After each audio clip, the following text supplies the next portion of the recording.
Hello everyone, so thank you for watching. Sana tapusin mo tong video na to. So samahan nyo kami guys na magkape dito sa Starbucks Coffee Greece. Ayan. And ito nga pala guys yung first time ko na makapasok ng Starbucks dito sa Greece for more than 1 year na nagtatrabaho dito.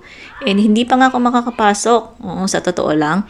Kasi nga kung wala nagyaya sa amin. Kasi sobrang mahal pala talaga ng kape dito. Eh, alam nyo naman tayo, nagko-convert tayo lagi sa peso kapag bibili tayo ng isang bagay dito sa abroad. So ganyan ako. Pero kung kayo, wag nyo na i-convert sa peso kasi baka hindi nyo mainom yung kape. So yan nga pala yung mga tinitinda nilang mug.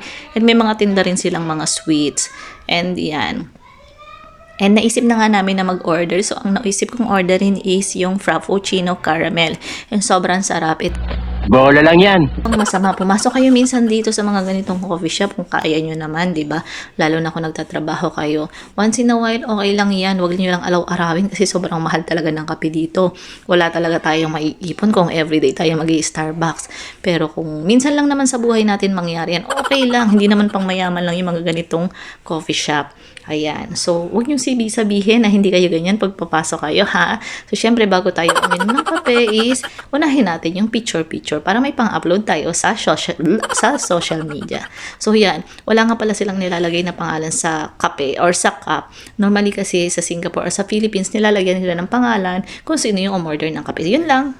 1, 2, 3, 4. 1, 2, 3, 4.